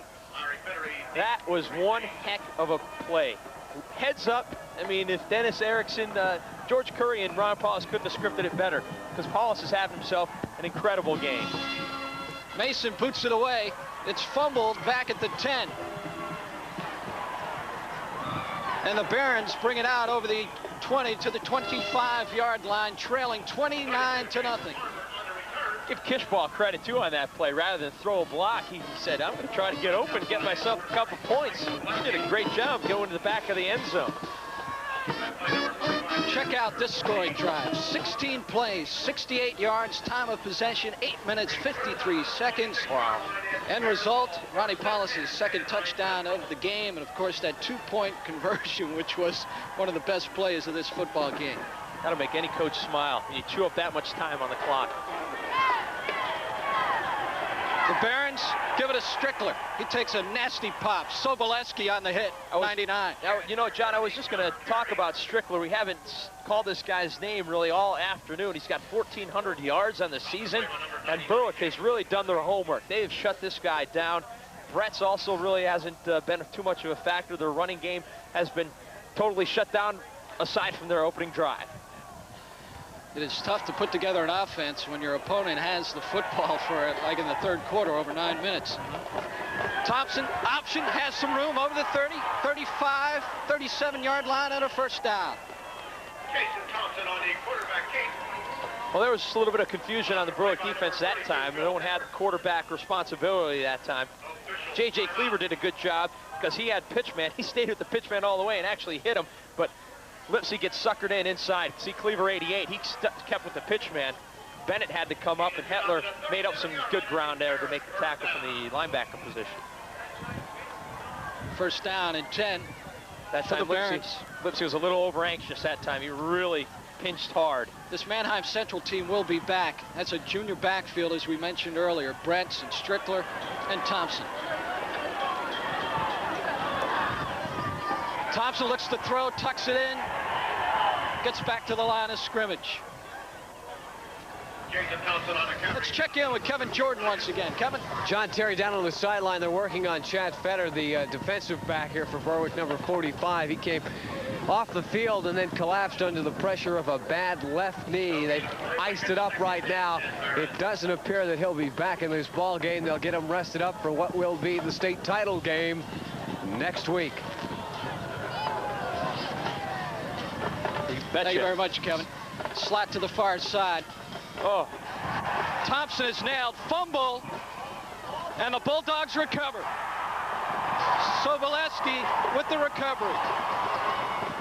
Fumble on the play. Defensive play made by the Bulldogs. Kishball was the one that made the hit, too. Guy that caught the two-point conversion. Made one heck of a hit on that play. What I want to see now is Berwick is known for going up top right away after a turnover. 7:37 to go, fourth quarter. Will they go to the air? I would say yes. I think they're going to put it up.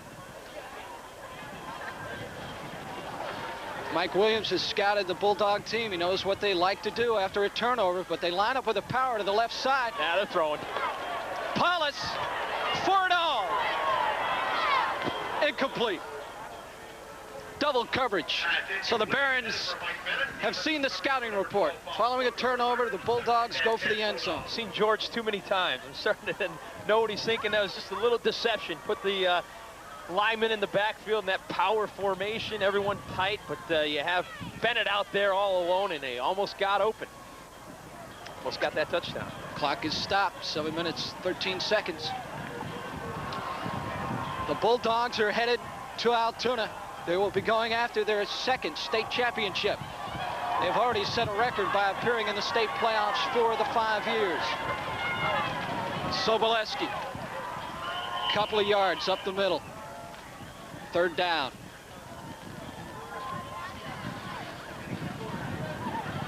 Berwick wrapping up the Eastern Conference Championship last week. That was their 8th. What a run they had through that playoff. 49-0 over Shamokin, 35-0 over North Pocono, and they're pitching another shutout here this afternoon at 29-0. And folks, make no mistake about it, those are 3 good teams. We're seeing a very good Central Manheim team, North Pocono very good, and Shamokin also. It's just this Berwick team is unbelievable. Double slot, the pass complete, penalty flag. Orlando with a nice catch, good enough for a 1st down, but there's a flag at the line. Let's see what the call is. Penalty against the Bulldogs for holding. It's a little crossing pattern.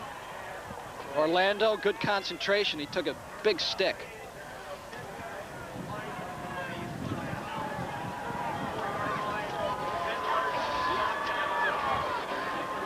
Holding against Berwick.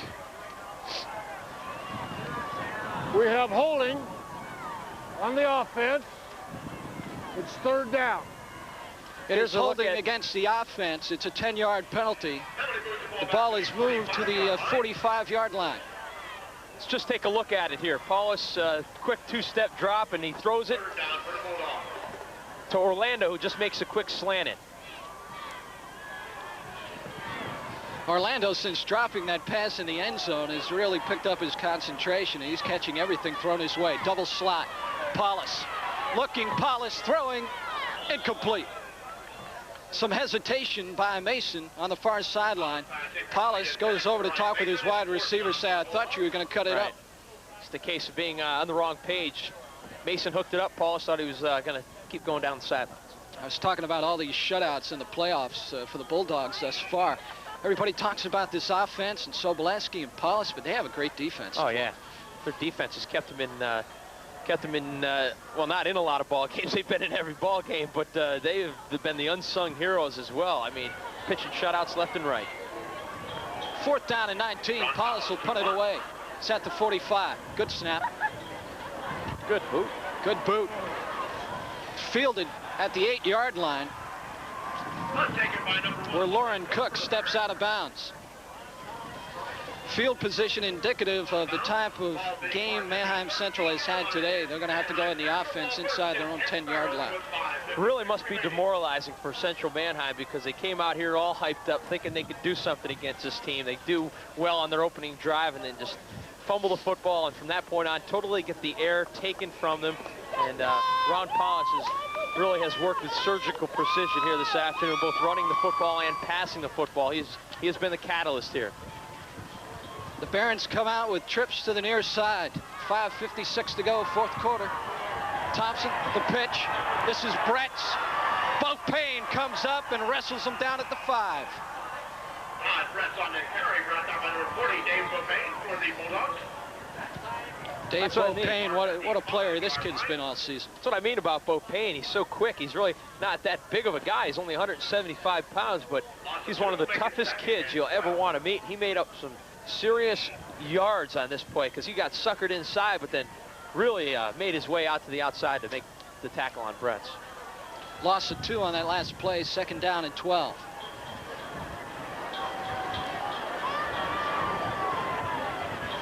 Thompson to throw, and it's complete. Nice catch. Lauren Cook. Orlando in pursuit. Oh. Touchdown, Manheim Central. I thought Orlando was going to catch it.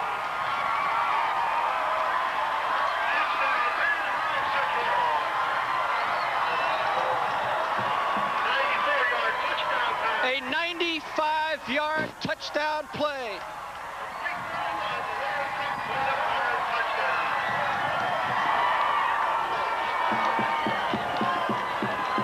Jason Thompson floated that one up there. Cook came down with it in double coverage, and he was off to the races.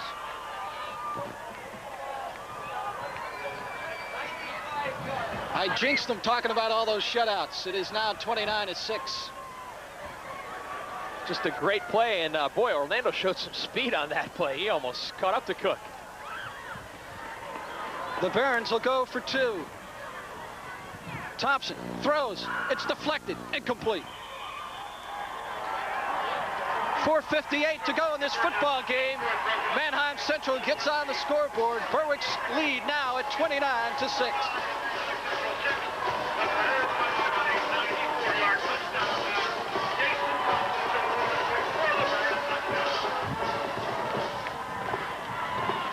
Again, when you see the type of enthusiasm Manheim Central has on this play, you wonder what would have happened if they put one in the end zone on that opening drive. Let's watch it again. Great coverage by J.J. Cleaver. He was there, timed the throw. Bennett came over to help, but Cook was able to get his hands on it, and then there's just a foot race to the end zone. Orlando's not even in the picture yet, but look at him. He came way over from the other side, dove, and barely missed out. Orlando would have had him, but just at the last 10 yards, Cook decided to veer to his left. Orlando made his dive and missed. A 95-yard scoring play. Let me tell you something, that's huge for Manheim Central too, because no one wants to get shut out.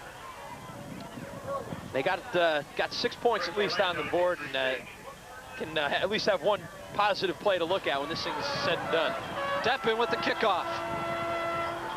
And it goes out of bounds at the 20-yard line. That pass by Thompson just hung in the wind. Cleaver, the ball was just fluttering down. Mistimed his jump just a bit. And the Cook came down with it, and he was off to the races. I thought for sure it would be an interception, because Cleaver had a beat on it all the way. Wasn't playing the receiver, was playing the ball like you're supposed to. Well, that scoring drive from Manheim Central, all of 2 plays, 95 yards. They had the ball for a minute. The end result, a 95-yard touchdown play. Thompson to Cook. 2-point conversion was missed, and the score 29-6 here late in the 4th quarter. Bulldogs will go 1st and 10 from their own 35-yard line. They split the backs. Soboleski off tackle. Pickup of 1 or 2 yards. Let's go down to Kevin Jordan. Kevin? John and Terry, when the Berwick offense took the field again after the kickoff here, Ron Paulus went past the coaches and told them, we're going to make them pay for that. Berwick wanted the shutout, there's no question about it. But the play may be going to the air and going to the air quickly, and it may come on these next couple of plays here. Watch for Berwick to go upstairs. Berwick is not done yet. Mason pops out of there, heads around the far side. Kaufman comes up to make the hit. I thought he was stopped for sure. Ryan Mason on the carry, stopped by number 9, Jason Kaufman. Watch it once again. Well, Mason got the ball, and there was just a log jam in there, and he had the presence of mind to spin and got out of the confusion and got a couple yards on the play. Paulus wasn't able to slow a block, because if he did, he might have been able to spring him down the sideline. That's exactly right. Paulus was in position. Mason could have got outside Ronnie Paulus. He would have been down that sideline. Well, here's that real tight formation again. 3rd down and 5. Paulus keeps it left side. 1st down. Over midfield and into Barron territory. Great block by Jason Soboleski that time, too. Boy, he just paved the way for Paulus that time.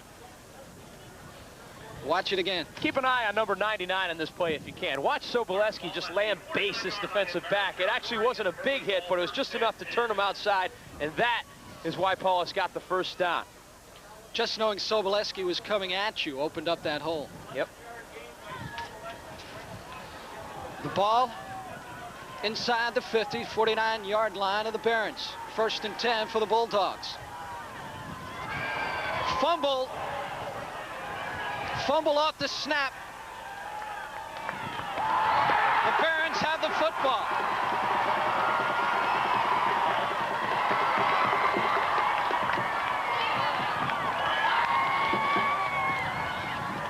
Well, for all intents and purposes, John, they can't win the game, but they can certainly make this thing look a lot less lopsided than it really is. That's why they're getting so pumped up. You have to give these guys credit. They're playing 4 quarters of football. They have not given up. Well, it looked like the handoff was there, but Sobolewski really looked like he was looking to block somebody. I don't think he expected to get the football that time. The exchange was never made. Yeah. 1st and 10 at midfield. Thompson, the pitch. Strickler. 1st down. Still on his feet.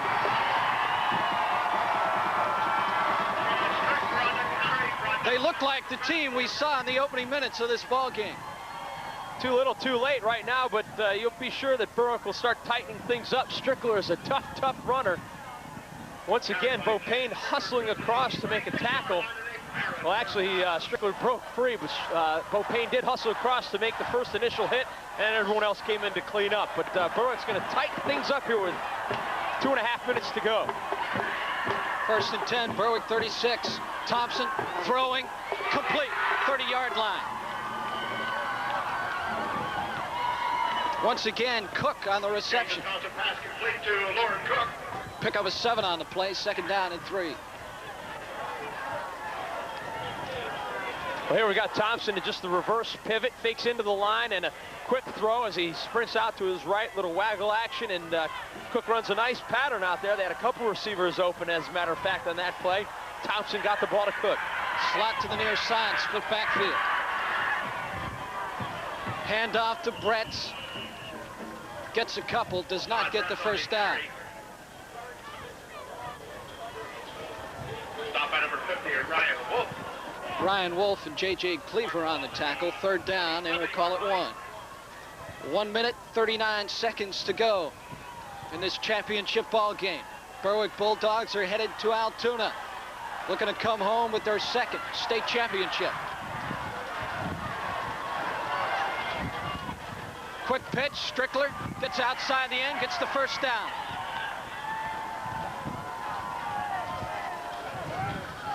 A final in from Lackawanna County Stadium. Valley View is headed for Altoona as well. Congratulations to them. The Cougars, a shutout this afternoon, 32-0 over Bermudian Springs. A lot of people were picking Bermudian Springs in that one. Valley View got tough, showed their pride, and they weren't about to get beat by that team. An impressive win. 1st down and 10, trips to the near side. The Barons want one more score. Thompson floats it up there. Complete again. Jordan Keller on the reception. I could see Mike Bennett's eyeballs bugging out of his head when that ball was released. Had 6 all over it. Once again, a pass that sails on Thompson. Just lost this one up there. It's really not his fault because, again, the wind is just taking over, and that just hung up there. It's a pass you don't want to catch as a receiver because you just tighten your whole body because you know you're going to get hit. You know, I mentioned it earlier. Manheim Central has been throwing the ball into the wind. And what I mean by that, they have been throwing towards their own sideline this entire game. Yep. Whereas Berwick, I think if you look back and you break down the films, you'll see that they have thrown for the center of the field or they have thrown for their own sideline where Polisid have the wind behind them. The ball's going to sail no matter what, but at least when you're throwing with the wind, it's going across the field, you're throwing to the left side, you're going to be better off. Timeouts remaining in this ball game. 2 apiece, 2nd down and 8 when we return to live action. We are under a minute to go in this state semifinal. George Curry out on the field talking with his defense. Dogs have a lot of pride. They don't want to let another score. They have only given up 60 points all season. Nobody's got 2 touchdowns, right? 4 touchdowns on their first defense, I believe, the entire year.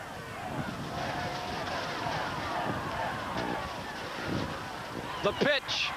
This is Bretts. He's hit back at the 21 and falls forward to the 20. Great play by Cleaver that time, John. He really came up and made the hit. You know, I think he was thinking pass on that play. He realized it was the option. He has pitch man. Here he is in the center of your screen right now. Watch J.J. Cleaver. He's scraping across. Takes a while to get over there, but he finally does and comes over to hit Bretts, who is a lot bigger than him, and hangs on just enough to make the tackle. 3rd down and 7 for Manheim Central. Cleaver inserted into that defense for Shortledge, who went down with an injury a few weeks ago. 47 seconds on the clock. Manheim will only be able to stop the clock one more time.